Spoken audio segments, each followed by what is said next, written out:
People remember the Nixons because of Watergate, but the real intrigue always swirled around the family.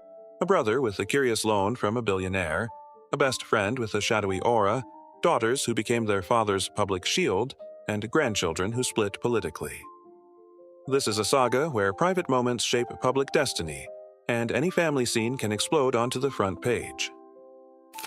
The Hughes loan, Don's bankruptcy, and the cost of a last name. In 1956, Richard Nixon's brother, Don, accepted $205,000 from Howard Hughes to keep his California restaurant venture afloat. 4 years later, in the heat of the 1960 campaign, that quiet lifeline resurfaced like a torpedo. Why would a powerful defense tycoon rescue a candidate's brother unless he expected something in return? Don's business kept sputtering and eventually failed, but the loan never stopped poisoning the atmosphere around Richard. Reporters framed Don as the weak seam in the family brand, an easy symbol for influence peddling even when nothing illegal was proved. The result was less a smoking gun than a durable narrative. Private debts can become public liabilities. To this day, the Hughes loan reads like a morality tale about proximity, optics, and how a surname can magnify a relative's mistake. Should an elected official be judged by a sibling's business entanglements?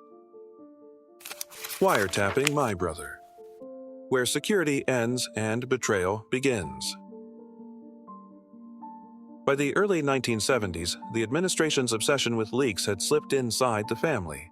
During his first term, Richard Nixon directed protection teams to tap his brother's phone for more than a year, partly to track gossip, partly to preempt the next embarrassment.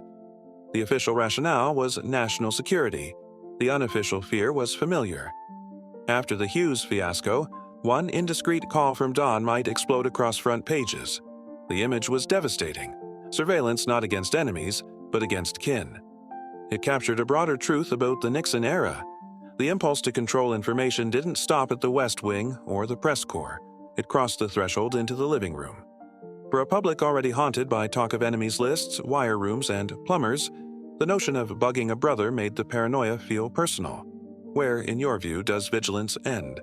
And when does it turn into a family betrayal? Bebe Rebozo's $19 million, sisters, lawsuits, and an uneasy truce.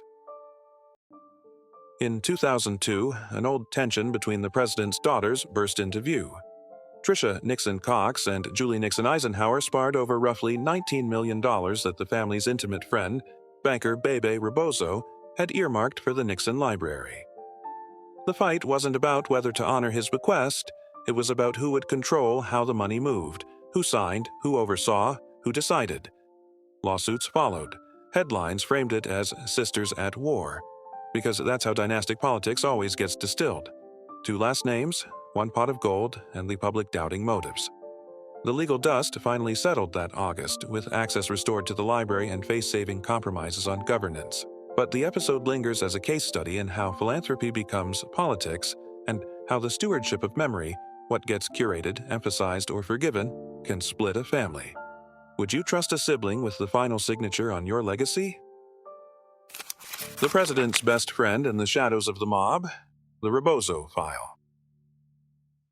Bebe Rebozo, a longtime Nixon confidant from Key Biscayne, surfaced repeatedly in probes about donations and associates.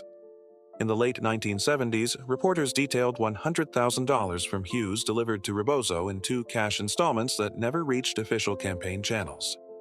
Investigators showed interest in his proximity to organized crime figures. The FBI maintains a dedicated file on Rebozo. We must separate document from rumor. Verified cash, meetings, and testimony are fact. Mob labels demand caution. Still, the very presence of such a man in the family's inner circle added smoke to any fire around the Nixons. 138 interviews by Julie. When a daughter became her father's shield. Through spring and summer 1973, the younger daughter, Julie, virtually assumed the family's press duties. Her public defense began May 2, 1973 at Walt Disney World, and then, by biographical tallies, she gave 138 interviews nationwide explaining her father's position, fielding hostile questions, and holding audience sympathy.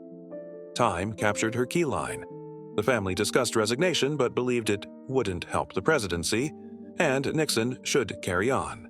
To viewers, she became a de facto First Lady of Functions, calm, relentless, speaking for the family. The move bolstered her reputation and later shaped her role as the library's guardian of legacy. Trisha's wedding and the Pentagon papers the very next day. The first outdoor White House ceremony, on June 12, 1971, Trisha Nixon married Ed Cox in the Rose Garden. About 400 guests, a TV broadcast, and a reception in the East Room.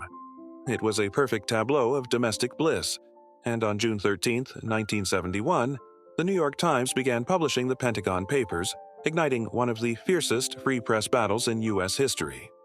The contrast was cinematic, on air, dress and flowers, in print, courts, injunctions, and epoch-making leaks. White House historians document the wedding's details. The Pentagon Papers chronology is nailed down by leading encyclopedias and education centers. A family celebration became the accidental header for a seismic scandal. Pat Nixon, the Iron Smile, and its personal price. In public, Pat was the ambassador of goodwill. At home, a stoicism that exacted a toll.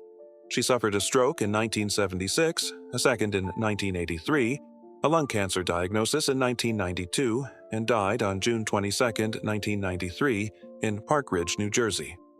Biographies and obituaries stressed she was a heavy smoker, though she avoided lighting up in public.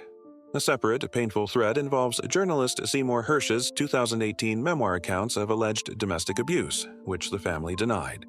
We owe a careful balance.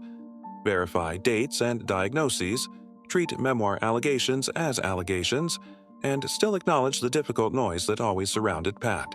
The enduring image, a steel lady who bore the cost of her husband's public life. A quick family map and the Democratic grandkids.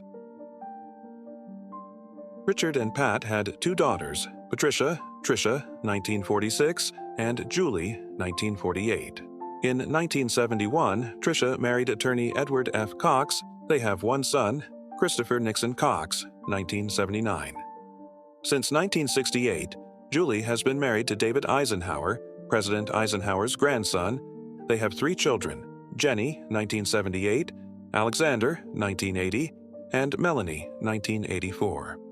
The grandchildren illustrate a political split. Jenny Eisenhower publicly supported Barack Obama in 2012, while parts of the family remained Republican. David's mother, Susan Eisenhower, backed Obama starting in 2008.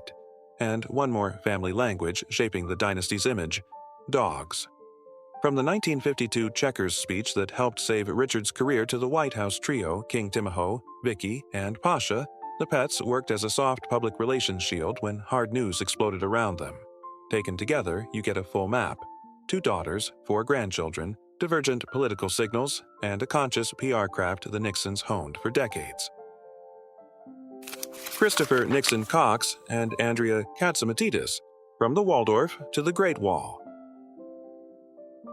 On June 4, 2011, the president's grandson, Christopher Nixon Cox, married Andrea Katzimatidis.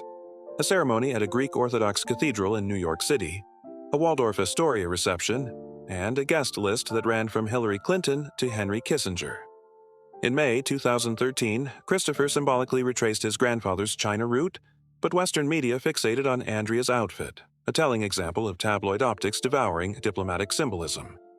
By December 2014, society pages reported the couple's divorce. The glossy fairy tale turned to hard prose. The Nixon name thus migrated from archives and memoirs to the endless churn of New York social coverage, where every frame is fodder for debate.